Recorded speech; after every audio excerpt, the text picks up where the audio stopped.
Hey everyone, welcome. Pretty exciting day because I finally got my hands on the Specialized Epic World Cup. Is the race version of the Epic Evo that my son is riding these days. I have with me the Pro model, the one that sits right in the middle of the range.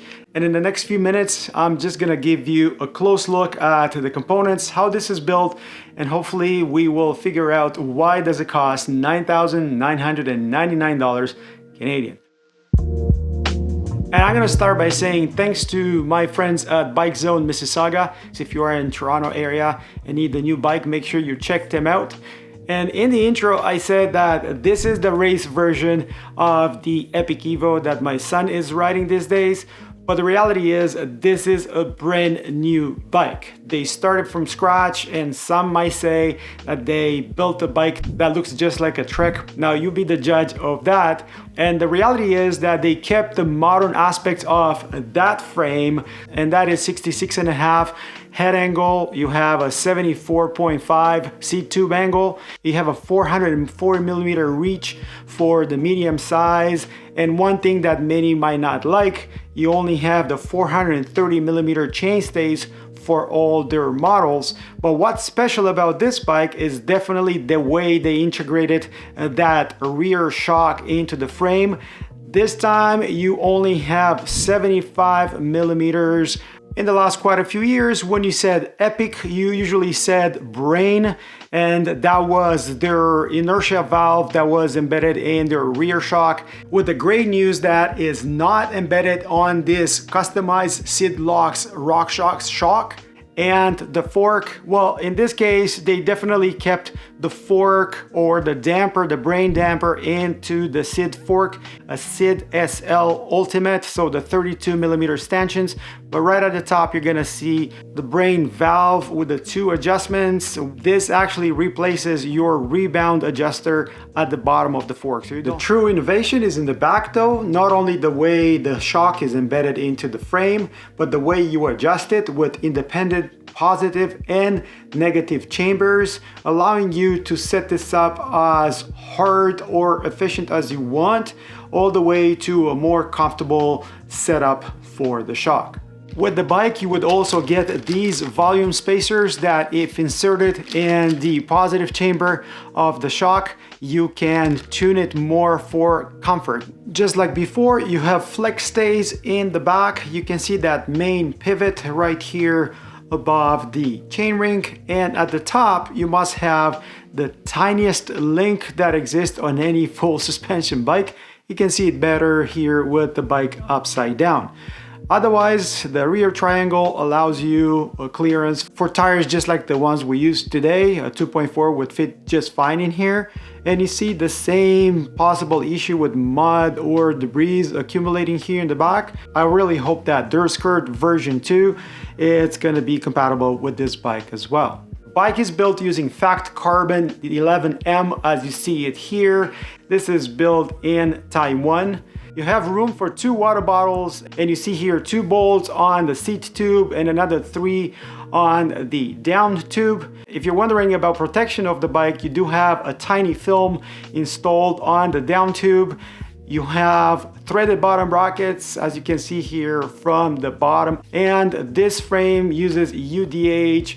Pretty obvious if you think about the fact that this is installed with a T-type transmission. Now, this specific model comes with T-type XO transmission, and you can see everything from the 170 millimeter cranks with 34 tooth chainring. You see that tiny MRP chain guide, and you do have a Quark power meter embedded in that crankset as well. Now, obviously this is T-type, and you have to remember that you're talking 55 millimeter chain line.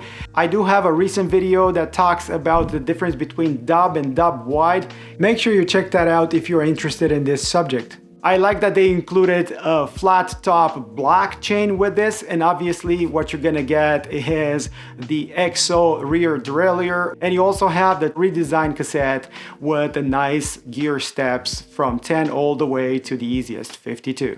As you probably know from my T-Type transmission videos, T-Type introduced a new tinier pod just to control the transmission. Surprise, surprise, there's not a whole lot on the left side of your cockpit because this bike doesn't come with a dropper post, but you can see those specialized branded grips. Actually, the whole cockpit is specialized branded. You have the 70mm stem, 760mm handlebars, S-Works, so lighter, and you have this QR code just to register your frame. You can see the SRAM brakes, the silver lever brakes that have that redesigned hose exit closer to the handlebar.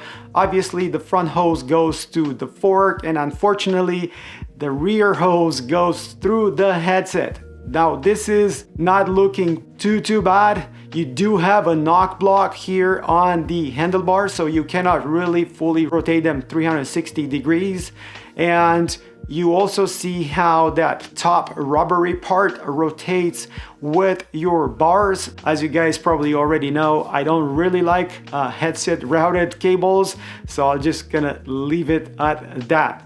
As we move to the back of the bike, you're gonna see specialized branded saddles, and yes, they're actually pretty good. And you have a rigid seat post. It's a carbon seat post 30.9. As this is considered to be a cross-country rocket, it doesn't come with a dropper post. But if you look at any of the UCI races, you're definitely gonna see people using the Reverb wireless, so there won't be any need for cable routing.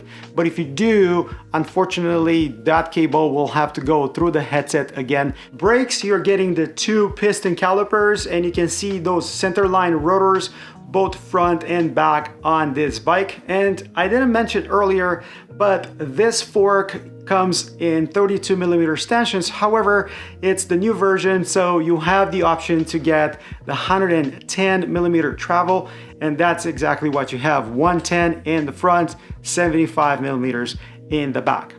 At this price point, you're also getting the Roval carbon wheels, and these are 29mm internal, as you can barely see here on the side. And if in the past you would have gotten specialized branded hubs, this time what we're getting is DT350 hubs. You do have straight pull spokes, 28 front, 28 rear, and obviously you're gonna get a ratchet hub in the back with a standard 36 tooth of engagement.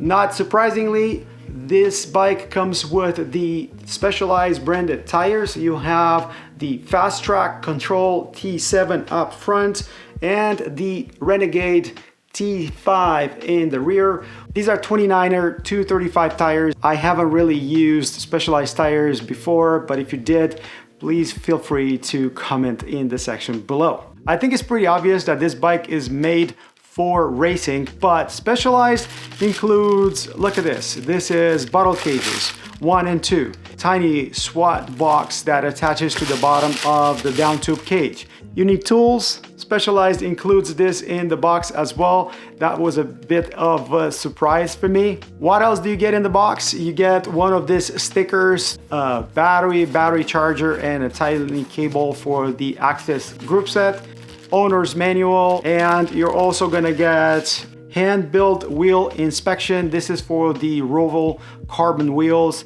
In the bag, you're also gonna get this quick start guide for the power meter that is embedded into your spindles. And one last thing that I know all of you guys are really interested in is the weight. And before I jump into that, I'm gonna say that if you look at the S-Works version of this frame, that one is supposed to be 1,750 grams with the shock and all the hardware installed, which is definitely impressive. This bike, as you see it, comes up to 10.36 kilograms. That is 22.84 pounds. Mind you, this is without pedals. It does have the Access battery installed. You have tubes in the wheels, and you don't have a dropper post. So if you add a dropper post and pedals to this bike, I would expect to bring it to 24 pounds, which I don't know about you, but that's not really that competitive. The bike that I just built for my daughter, the Santa Cruz Blur, I brought that down to 24 pounds right now with pedals installed, but I guess more about that once I show you the fully built bike. So that's in a nutshell the Specialized Epic World Cup Pro level. I would definitely use it as is, with the exception maybe of a dropper post that I would add from the get-go. What do you guys think? Would you add anything else to this bike? Would you change anything else on it? Have you ever had the chance to ride one of these bikes? I would love to hear your opinion in the comments below. Don't be fooled, it's still winter outside. Despite the sun that you saw in some of my images, it's cold like heck, so I can't really take this out to the trails. Do you have any questions in regards to the Specialized Epic World Cup? Let me know in the comments below. Let me know if you liked this video, and if you did, don't forget to like, subscribe, comment. If you need bikes like this, make sure you stop by Bike Zone in Mississauga. And until next time, I'll see you guys on the trails, hopefully riding a Specialized Epic bike. Cheers, guys. Cheers.